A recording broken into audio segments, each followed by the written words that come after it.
I was off work that day and was in my apartment when ping pong rang on the front intercom.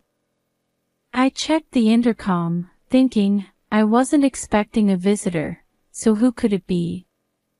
Then there was a girl of elementary school age standing there. A child I don't recognize. I had no idea who this elementary school student was, as she was not a relative of mine and none of my neighbors had elementary school children. I asked over the intercom, "Who are you? Is this Mr. Sebastian's house?" She asked for my last name. I answered fearfully, though suspiciously. "Yes, but I am Sebastian's daughter." I couldn't believe what I've just heard. Out of the mouth of the unknown girl came the name of my husband, whom I had not seen for 11 years. "My name is Victoria. I am a 27-year-old office worker. My husband's name is Sebastian. Sebastian is 28 years old, 1 year older than me. My husband and I had an office romance. My husband and I were in different departments, but we met each other for the first time when we had the opportunity to work together on a project. While we met several times at work, we got excited talking about our mutual hobby of going to cafes and hit it off. There were not many people in the office who were close in age, so we had a lot in common, and we quickly became friends.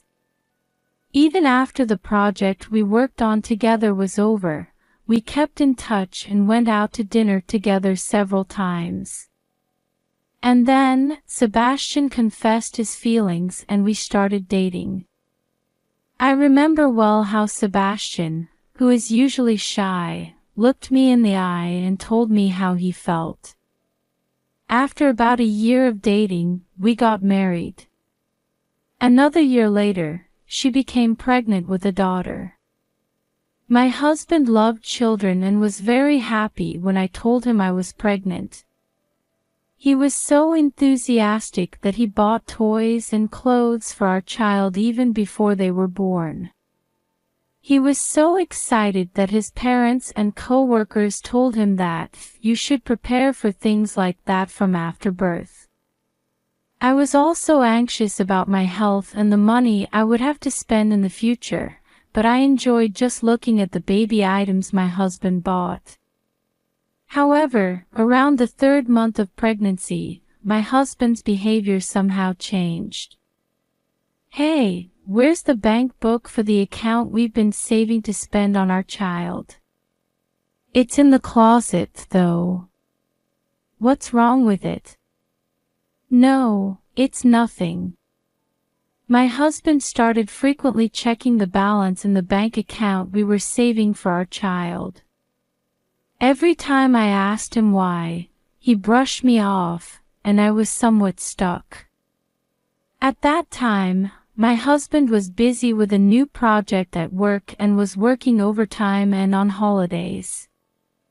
The pregnancy progressed smoothly, but I was still worried about being home alone. I suggested to my husband that I return home to give birth. "Hey, haven't you been leaving home a lot lately for work?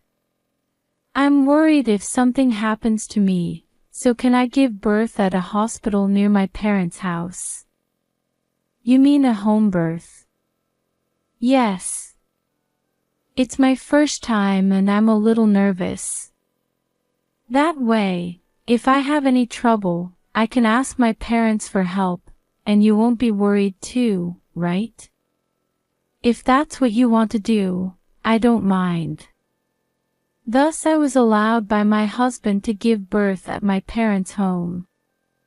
My husband looked a little sad, but he saw me off, saying, "Stay healthy and have a healthy baby." Since I was allowed to return home a little early, I was able to relax a lot at my parents' house. I contacted my husband daily, but probably because he was busy with work, he often did not reply. Still, my husband regularly visited my parents' house on weekends, so I didn't mind that he didn't reply often. I wanted my husband to be present during the birth, but he refused, saying, "I don't like to see blood and I might pass out just being there." I wanted to share the moment when our child was born into this world, but I was a little sad when I was refused. Finally, the contractions started. I immediately called the hospital and had my parents drive me to the hospital. As soon as they arrive at the hospital, they are transported to the delivery room. To be honest, I didn't remember much from there. A few hours later, I gave birth to my daughter safely. My husband and I were both very moved by the long-awaited meeting of our child. My husband said he would not decide on a name for our daughter until he saw her face, but apparently he had been secretly thinking about it, and at my husband's request, her name was decided to be Abigail. She spent some time in the hospital after giving birth.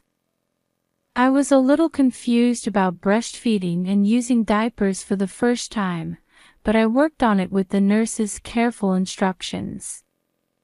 My body was more battered than I expected after giving birth, and I had a lot of anxiety about raising a child for the first time. I wondered if I would be able to do well on my own once I was discharged from the hospital. Then a week passed and it was discharge day. My husband came to pick me up at the hospital, and we went straight to my parents' house. My parents were very happy to see their first grandchild. After leaving the hospital, I decided to stay at my parents' house for a while. I had a lot of worries, so I decided to raise my child at home with my parents' help. My husband also pioneered the idea, so my daughter and I stayed with my parents and my husband went back to our apartment. After my husband returned home, I struggled every day with the unfamiliar task of taking care of a child, no matter how much help I had from my parents at home. It was quite hard on my body, which was still recovering from the damage of childbirth. But when I saw my daughter's face, all that exhaustion was gone, and I knew I had to raise her properly. While I was at my parents' house, my husband visited me regularly. He willingly took care of our daughter while he was at home. It was a struggle just to change a diaper with his clumsy hands. Then one day, about 3 months after the birth, an incident occurred. My husband came to my parents' house that day, and I was spending time with my daughter. He asked me, "Do you want to go shopping or something? If so, I'll take care of Abigail, so go out with your mother." "Really? We just ran out of diapers and milk, so that would be great. Can I ask you to do it for me?" "Sure." Then I went shopping with my mother. We returned home after about 3 hours of shopping. "I'm home." No answer. Maybe they are taking a nap. So I tiptoed to the living room. I quietly opened the door, but my husband and daughter were nowhere to be seen in the living room. I wondered why, so I went to the bedroom, but there was no sign of them. I started to feel a strange unease in my heart. Maybe they went for a walk. I checked my husband's shoes and found no shoes. I thought, they must be taking their daughter for a walk, and put away the things I had shopped for anyway. However, neither my husband nor my daughter came home after 30 minutes or an hour. I thought this was something out of the ordinary and called my husband's phone, but it was disconnected. Did they go home? I rushed to the apartment where we lived. When I arrived at the apartment, I opened the front door with a bang and went inside, but they weren't there either. Why? What's going on? I stood there stunned in the room, gasping for breath on my shoulders. I looked around the room and found that only my husband's belongings were missing. I wondered if he had packed his belongings in advance. I then went looking for them in every place I could think of, but they were nowhere to be found. After consulting with my parents, I finally decided to file a missing persons report with the police. Various anxieties attacked me, wondering if they had been involved in some kind of incident and if my daughter was safe. However, even with a police search, they could not be found. I went from the height of happiness to the bottom all at once. I couldn't stop thinking about them every day and kept searching for them. The police search did not find them. I had so many questions about what had happened to them, what they were doing now, and why they had suddenly disappeared. I couldn't sleep at night thinking about the possibility that they might be seeking help or in pain. The toys and clothes my husband and I had bought for our daughter were never used, and the time just went on and on. 11 years passed without any progress. I was 38 years old and had returned to work at that time. I still live alone in the apartment where my family used to live. I always kept my room clean so that I would be ready when they came home. I was off work that day and was in my room at the apartment when the intercom rang with a ping-pong sound. I checked the intercom, thinking, I didn't plan to have any visitors, so who could it be? I checked the intercom and found a girl of elementary school age standing there. I didn't recognize her. She was not a relative's child, and there was no one in the neighborhood with an elementary school-aged child, so I had no idea who she was. I asked over the intercom, "Who are you?" Then she said, "Is this Sebastian's house?" She said my husband's name. I answered fearfully, although I thought it was suspicious. "Yes, that's right, but..." "Mom, you know, I'm Sebastian's daughter." I couldn't believe what I've just heard. What came out of the girl's mouth was the name of my husband, whom I had not seen for 11 years.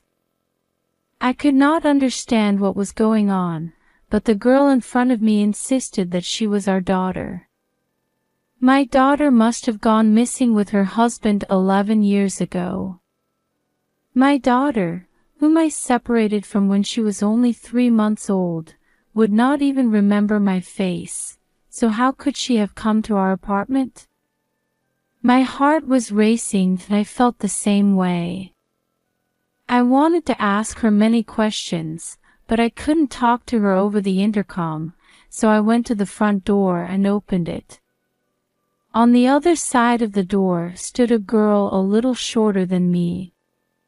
When I actually looked at her face, I felt she looked somewhat like me. I wasn't sure if she was my daughter yet, so I didn't feel comfortable giving her a ride home, so I moved to a nearby cafe. The cafe near our apartment was a little small, but it had a retro atmosphere.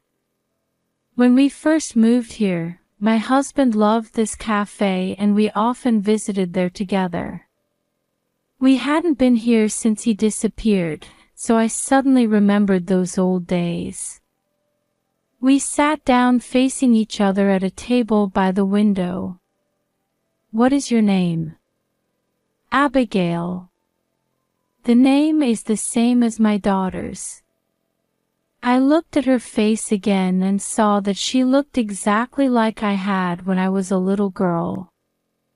I began to wonder if she really was my daughter. "Where did you come from today?" "I came from my grandma and grandpa's house." "Where is your house?" "Farther away." "I live with my mother and father." "Mother?" I asked back. "She must be my daughter.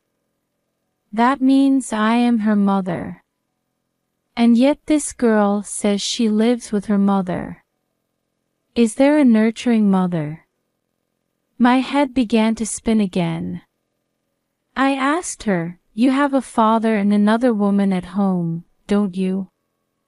Is that person your mother?" Then the girl slowly opened her mouth and explained. "I had a mother at home who did terrible things to me.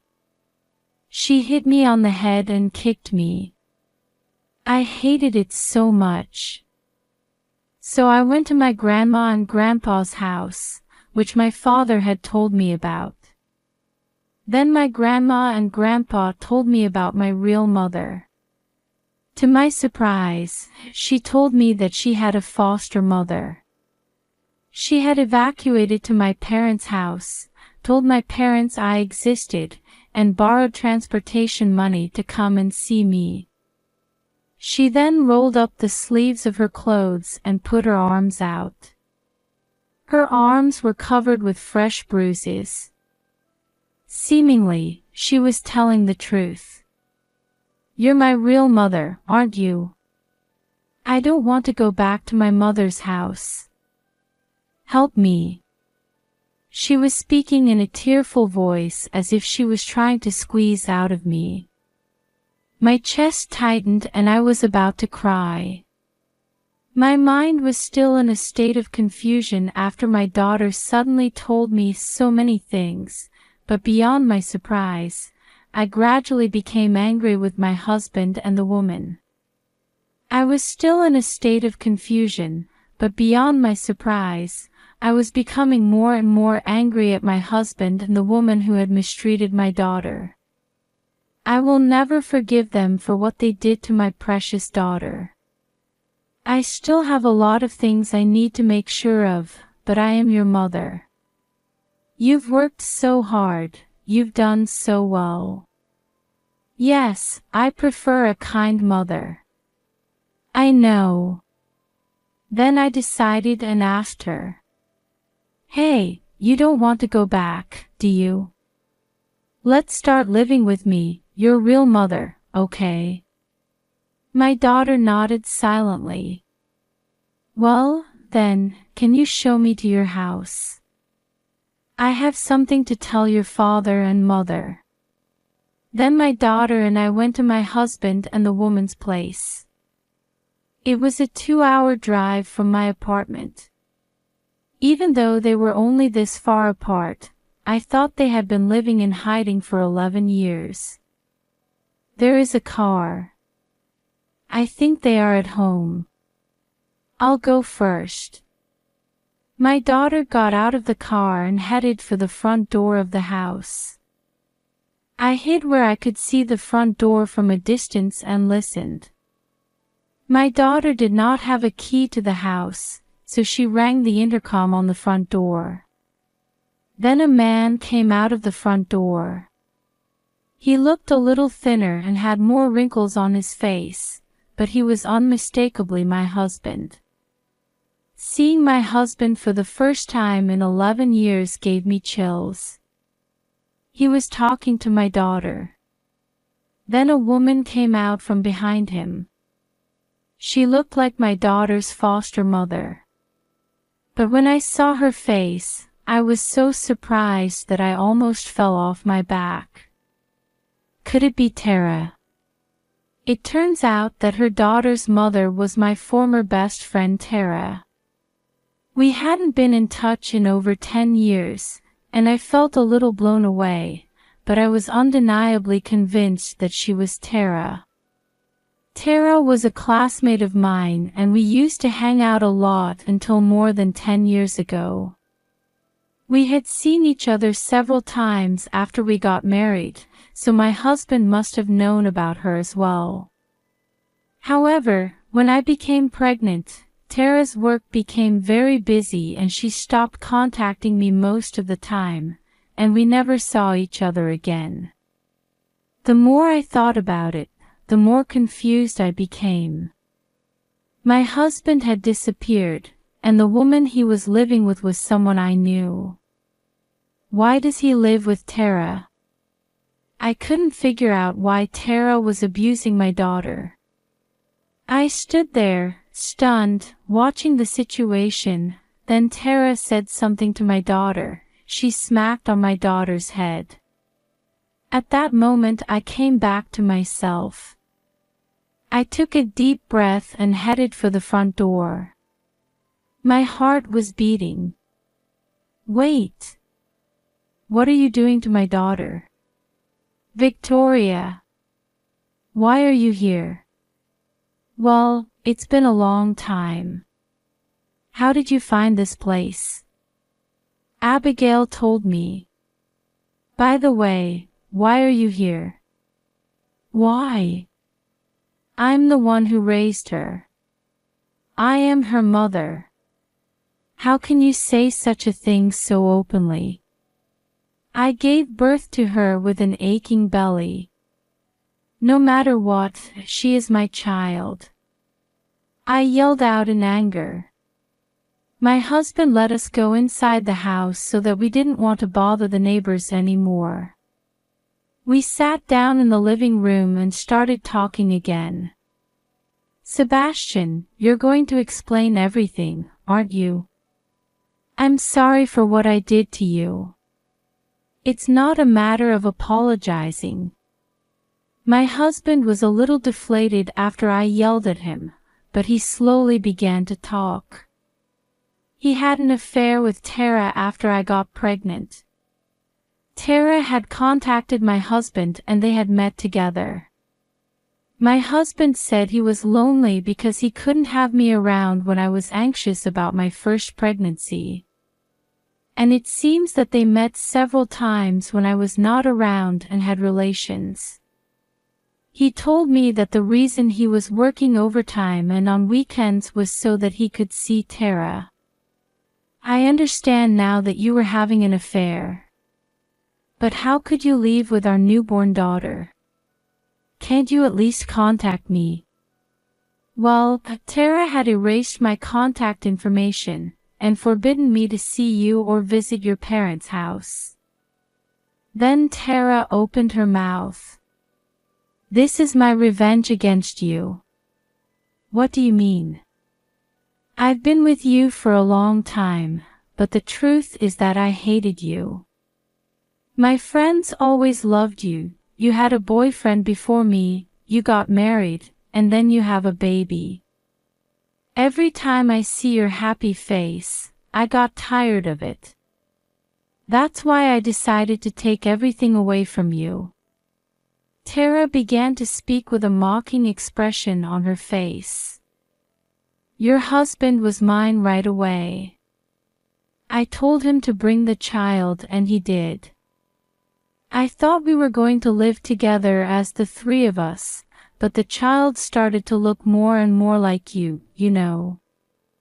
I couldn't help but hate her.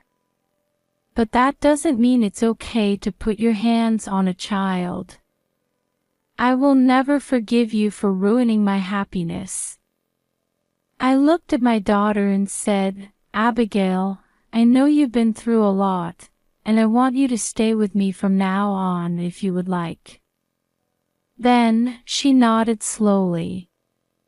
Sebastian, I'm divorcing you.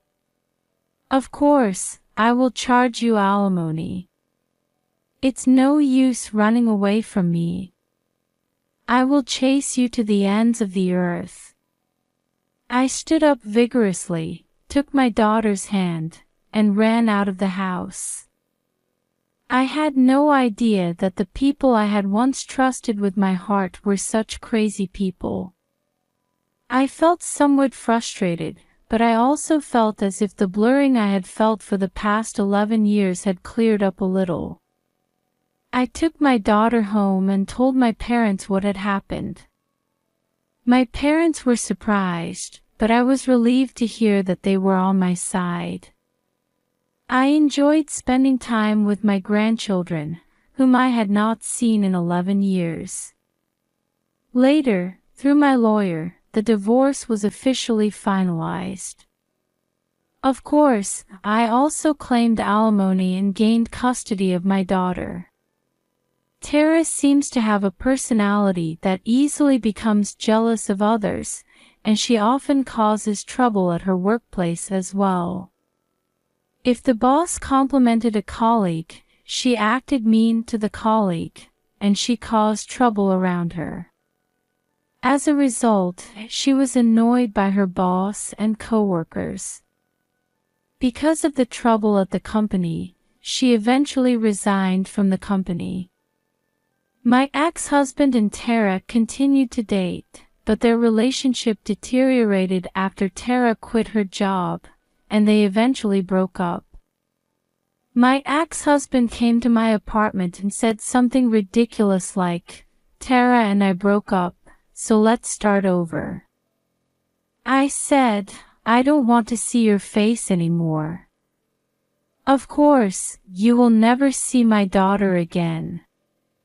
The next time you show your face in front of us, I'll call the police," and he just left.